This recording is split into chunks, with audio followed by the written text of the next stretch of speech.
Hi, it's T with Teaquilts, and today we are going to learn how to soften stiff fabrics.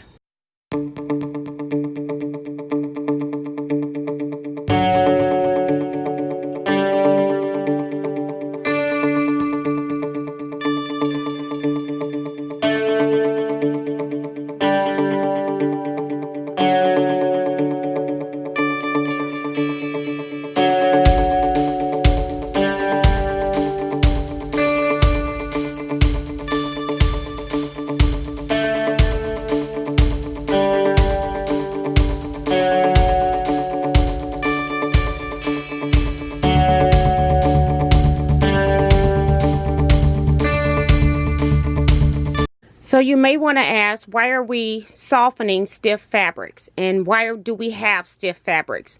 Sometimes when you're quilting on a budget, you may not be able to afford all quilt shop quality products, and sometimes you can buy fabrics from certain manufacturers where they are a little stiff. And so back here I have 3 fabrics that I want to put on backs of quilts, but I don't want those fabrics to be stiff, and I don't want to do this treatment to my finished quilt top.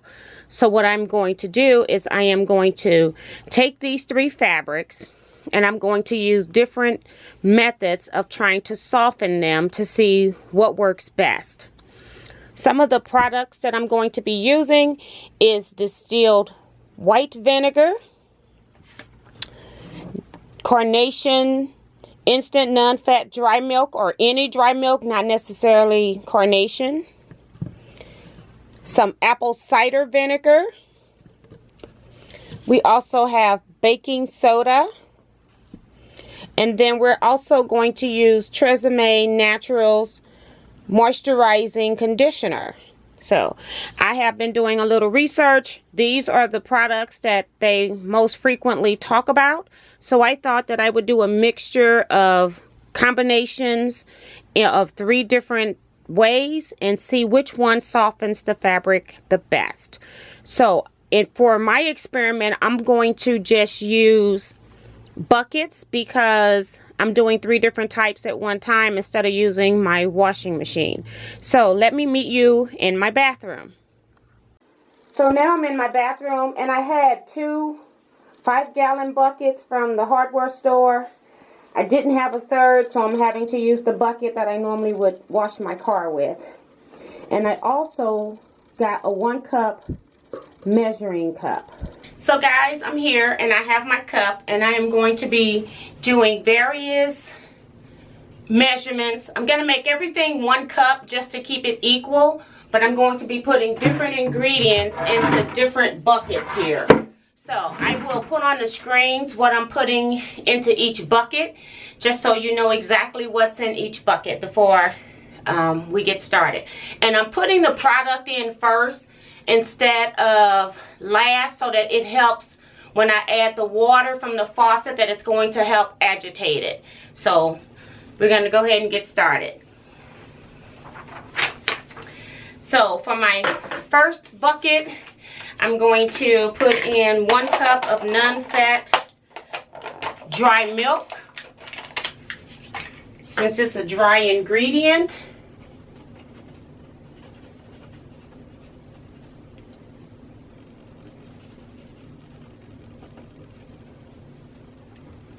So that's in bucket, the red bucket. The other dry ingredient that I want to test out is baking soda. So that's here. We're going to try that next. And that's going into our white bucket.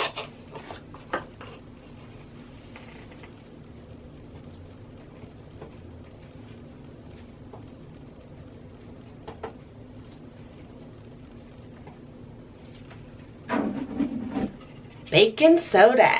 Alright, so those are just my 2 dry ingredients, and I wanted to use them in different combinations. So I don't think I'm going to be using those 2 together. Now to the red bucket that has the dry milk, I'm going to add 1 cup of white distilled vinegar.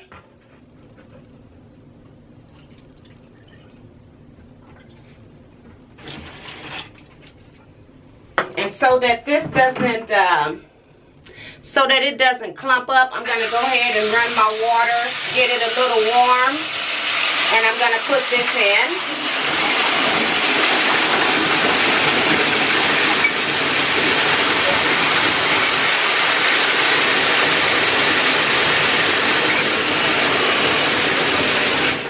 Just wanted to make sure that we mix it up very well.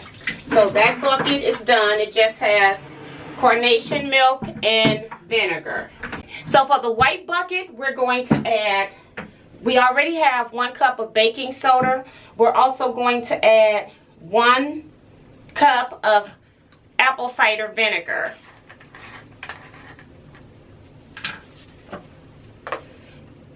And this is going to have a reaction.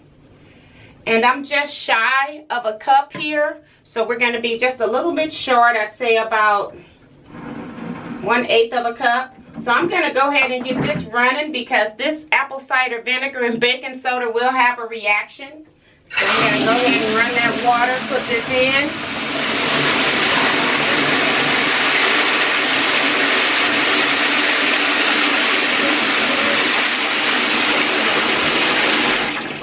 Okay, so that's bucket number 2. This last one was a little bit complex.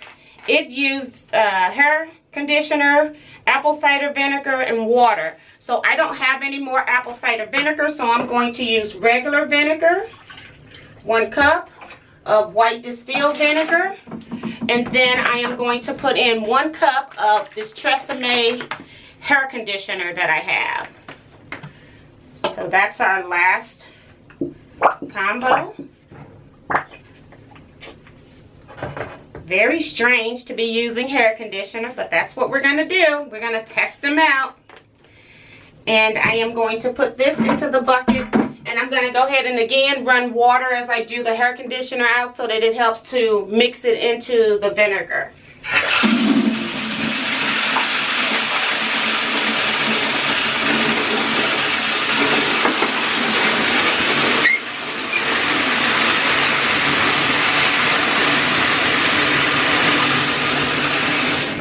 Okay, so my last step is to add my fabrics into the buckets.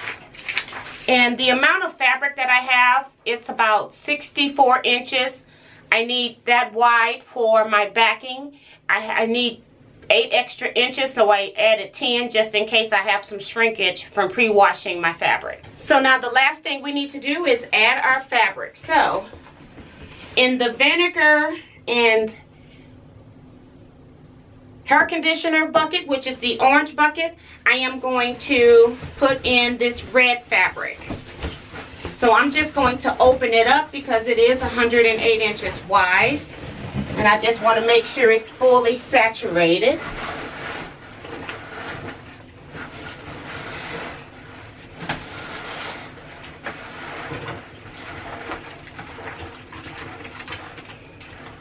Okay. The next one is the gray, and it's going into the white bucket.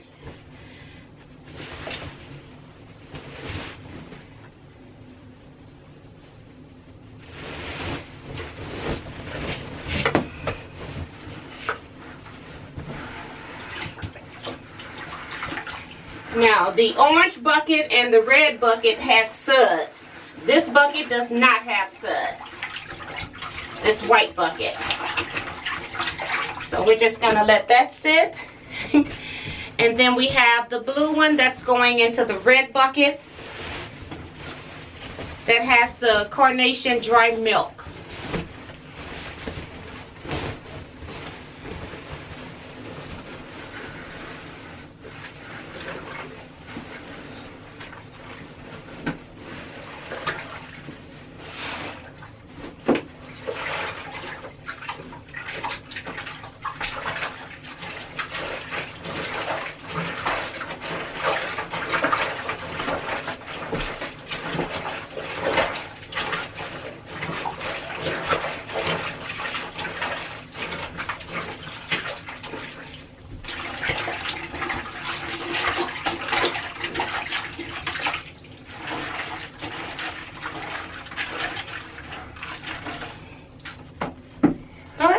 So we're going to wait about 8 hours before we come back and mess with this. We're going to let it sit. I will try to see if I can find some bottles that I can take and put on top of these to make sure that the fabrics stay down in the water completely so that they're not rising up just because of the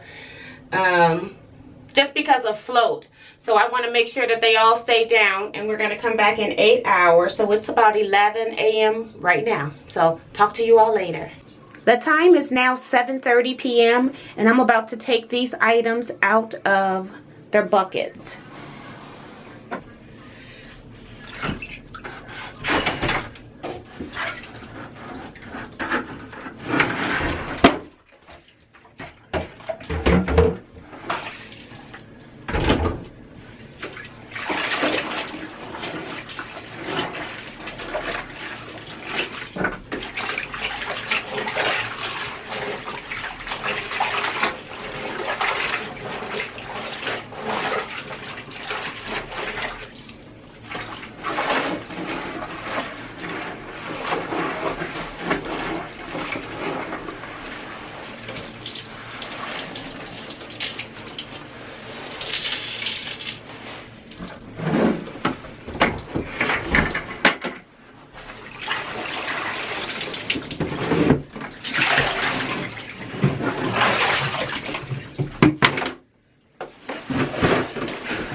Now do notice that we've got pile up of the milk on this fabric, the dry milk.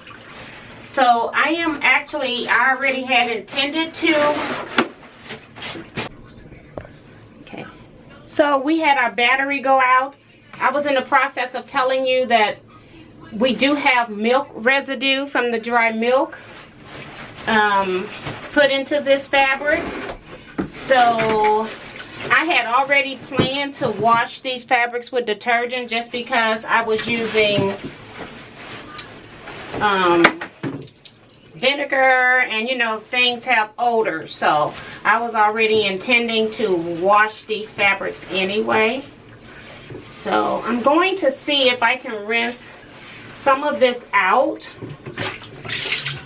So I'm going to skip this and go to the next bucket because I don't want to put all of this in my washing machine with the other fabrics as well, and maybe possibly not washing out at all. So we're now going to go ahead to this one. And I'm going to just pour this out.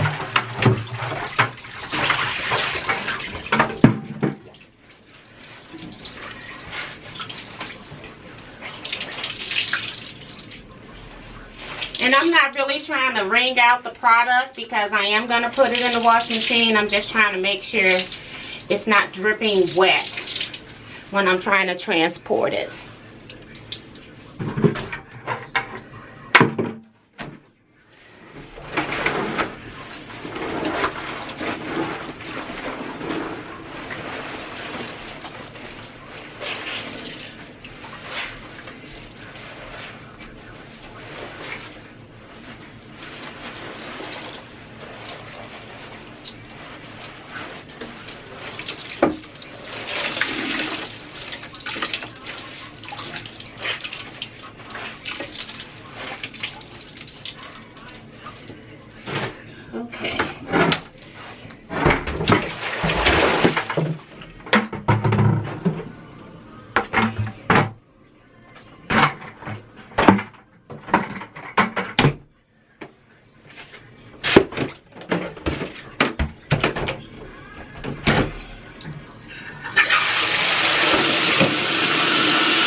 Okay, so I'm going to go ahead and wash this. I'm just going to do a regular laundry load where I'm going to use some detergent because I'm hoping that the detergent will also help as a softening agent. And then I will put them in the dryer with fabric softener sheets because that should also help to soften the fabrics. So once I've done that, I will come back with my final review. So I have washed and dried all of my fabrics and I have them here for the final review, and I will also tell you what is in them. And just for comparison, I know you can't feel on the screen, but this is the fabric prior to washing. And then this fabric here after washing, it does have a different hand to it, but my opinion is the blue and the red feels very similar. The blue fabric was actually the one that was washed in the non-fat dry milk with white distilled vinegar, 1 cup each.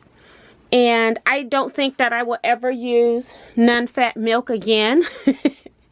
And the reason is because, as you saw in the video, I had a lot of buildup that I had to get out before I could even wash it because I didn't want to put that into my washing machine. But all of those extra little dots that were left in that I couldn't get out, they did wash away. So that's my blue piece. My red piece, like I said, feels very similar in texture to the blue. If I had to say one was softer than the other, I would say that the red is just a tad softer. And this red one was actually washed with a cup of hair conditioner and white distilled vinegar. So the difference between the vinegar and the non-fat dry milk, if you want to do conditioner, then I would do that over the non-fat dry milk. And then the last piece is this gray, and to me the gray feels the softest, like it broke down the most. And this one was the one that used the baking soda with apple cider vinegar. Again, everything I used was 1 cup just to make the measurements easy. And so I think if I need to break down fabric in the future or soften it a little bit, then I would use the baking soda. Now again, all 3 of these fabrics, in addition to that, I washed with laundry detergent after I soaked them for 8 hours, and then I also put fabric softener inside of the washing machine for the rinse cycle, and then I also put 2 fabric sheets, dry sheets, in the dryer. So that's what all has occurred with this, and I'm happy with the results. It's good to know they're not, like I said, as hard as they were prior, so I feel like they'll make good quilt backings. But I will most definitely be using baking soda in the future for any of these projects. So that's it for this video, guys. Thank you so much for watching. I'll see you next time. Thank you all so much for watching. Please remember to like, comment, and subscribe. Share my channel with your other quilting friends, and I'll see you in my next video. Bye-bye, Teaquilters. Stay blessed.